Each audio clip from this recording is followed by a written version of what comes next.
మిగిలిన అన్నంతో ఇలా బ్రేక్‌ఫాస్ట్ చేసుకుంటే చాలా రుచిగా, చాలా టేస్టీగా అయితే ఉంటుంది. ఈ బ్రేక్‌ఫాస్ట్ వచ్చేసి ఇంటిల్లిపాది అందరికీ నచ్చుతుంది. అంత టేస్టీగా అయితే ఉంటాయి.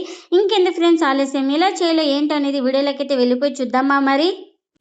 ముందుగా ఒక మిక్సీ జార్ అయితే తీసుకొని ఇంకా అందులోకి 1 కప్పు అన్నాన్ని అయితే వేసుకుంటున్నాను. ఇంకా ఇప్పుడు ఇందులోకి ఒక 2 మిర్చి తీసుకొని ఇలా కట్ చేసుకొని వేసుకోవాలి. ఇంకా గ్రైండ్ చేసుకోవడానికి కాస్త వాటర్ కూడా వేస్తున్నా. ఇంకా మూత పెట్టేసుకొని స్మూత్గా గ్రైండ్ చేసుకోవాలి. ఇంకా ఇలా గ్రైండ్ చేసుకున్న తర్వాత ఒక మిక్సింగ్ బౌల్ అయితే తీసుకొని ఇంకా అందులోకి అయితే వేసుకుంటున్నా. ఇంకా ఇప్పుడు ఇందులోకి ఒక 1/2 కప్పు దాకా బొంబాయి రవ్వని అయితే వేసుకోవాలి. అదే ఉప్మా రవ్వ అంటారు కదండి, ఇంకా ఆ రవ్వని అయితే వేసుకుంటున్నా. ఇంకా ఇప్పుడు 1 స్పూన్ అంత జీలకర్ర. ఇంక ఇప్పుడు ఇందులోకి ఒక 1/2 కప్ అంతా పెరుగు కూడా వేసుకుంటున్నా. ఇంకా ఇందులోకి రుచికి తగినంత సాల్ట్ని కూడా వేస్తున్నా. ఇంక ఇలా మొత్తం వేసుకొని ఇలా బాగా కలిపేసుకోవాలి చేతితోటి.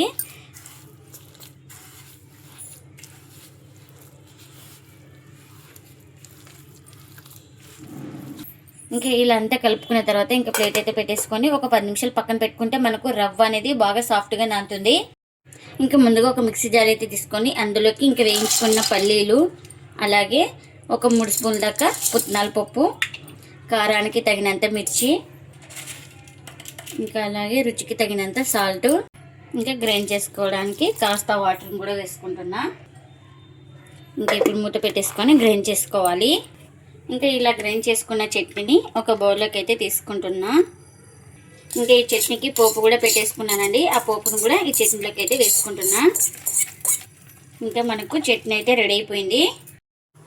ఇంకా చూడండి, ఒక 10 నిమిషాల తర్వాత అయితే చూపిస్తున్నాను. ఇంకా మనకు రవ్వ కూడా బాగా నానింది కదా, ఇలా మొత్తం ఒకసారి కలిపేసుకుంటున్నాను. మొత్తం ఒకసారి కలుపుకున్న తర్వాత ఇందులోకి చిన్నగా కట్ చేసుకున్న ఆనియన్స్, అలాగే అల్లం ముక్కలు కూడా వేసుకోవాలి. ఇంకా ముందుగానే మనం మిర్చి అయితే వేసుకున్నాం కాబట్టి గ్రైండ్ చేసుకునేటప్పుడు ఇంకా అల్లం ఆనియన్స్ అయితే వేసుకుంటున్నా. ఇంక ఆనియన్స్ అల్లం ముక్కలు వేసుకొని బాగా కలిపేసుకోవాలి.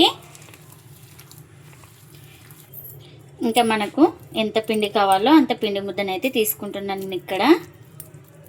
ఇలా ఇంకొక చేమింది అయితే పెట్టేసుకొని ఇలా తర్వాత ఇలా హోల్ అయితే పెట్టేసుకోవాలి.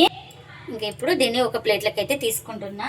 చూడండి, ఇంకా మనకు నచ్చిన సైజులో పిండి ముద్దను అయితే తీసుకొని కొంచెం ఆయిల్ అయితే చేతికి అప్లై చేసుకొని ఇలా పెట్టేసుకోవాలి హోలు. మనం వడలకి ఎలా పెట్టుకుంటామో సేమ్ అలానే చేసుకోవాలి. ఇంకెన్నైతే అన్నీ ఇలానే చేసుకోవాలి. ఇంకా నేను ఇక్కడ ఆయిల్ కూడా పెట్టేసుకున్నానండి. ఆయిల్ కూడా హీట్ అయింది. ఇలా నిదానంగా ఒక్కొక్కటి వేసుకోవాలి.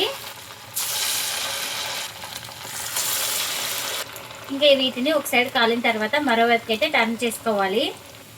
ఇంకా ఇలా ఒక సైడ్ కాలిన తర్వాత మరోవైపు అయితే ఇలా నిదానంగా టర్న్ చేసుకోవాలి. ఇంకా వీటిని అటు ఇటు తిప్పుకుంటూ మంచి కలర్ వచ్చే వరకు అయితే ఫ్రై చేసుకోవాలి.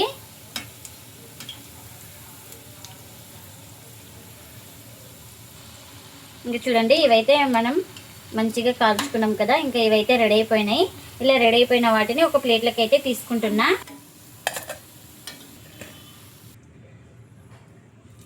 ఇంకా మిగిలిన వాటిని కూడా ఇలానే వేసుకోవాలి. ఇంకా వీటిని కూడా ఒక సైడ్ కాలిన తర్వాత మరోవైపుకి అయితే టర్న్ చేసుకోవాలి. ఇంకా అటు ఇటు తిప్పుకుంటూ 2 వైపులు అయితే బాగా కాల్చుకున్నాను. ఇవి కూడా రెడీ అయిపోయినాయి. ఎన్నైతే అన్నీ ఇలానే కాల్చుకోవాలి. మిగిలిన అన్నంతో ఎంతో టేస్టీగా ఉండే వడలు అయితే రెడీ అయిపోయినాయండి. ఇంకా ప్లేట్లకు అయితే సర్వ్ చేస్తున్నా. ఈ వడలు చాలా రుచిగా చాలా టేస్టీగా అయితే ఉంటాయండి. ఇంకా అన్నం మిగిలినప్పుడు ఇలా వేస్ట్ చేయకుండా వడలు చేసుకోండి. ఇంట్లో వాళ్ళందరికీ నచ్చుతాయి. అంత టేస్టీగా అయితే ఉంటాయండి. ఈవినింగ్ స్నాక్ గాను, మార్నింగ్ టిఫిన్కి గాను మిగిలిన అన్నంతోనే కాకుండా ఫ్రెష్గా అన్నం చేసుకున్నా కూడా చాలా టేస్టీగా అయితే ఉంటాయండి. ఇంకా ఇందులోకి చట్నీ కూడా చేసుకున్నాం కదా, చట్నీని కూడా సర్వ్ చేస్తున్నా. ఇంకా చూడండి, వడలు చూపిస్తాను. చాలా క్రిస్పీగా అయితే వచ్చినాయండి వడలు అయితే. ఇక్కడ మనకు పిండి అయితే లేదు, చూడండి బాగా ఫ్రై అయిపోయినాయి. మీరు కూడా తప్పకుండా ఒకసారి ఇలా ట్రై చేసి మీకు ఎలా వచ్చిందో కామెంట్ అయితే చేయండి ఫ్రెండ్స్. ఇదండి ఇవాల్టి వీడియో. ఈ వీడియో కనుక నచ్చితే ప్లీజ్ లైక్ చేయండి, షేర్ చేయండి, కామెంట్ చేయండి, అలాగే లైక్ చేసి సపోర్ట్ చేయండి friends. Thanks for watching. Bye bye.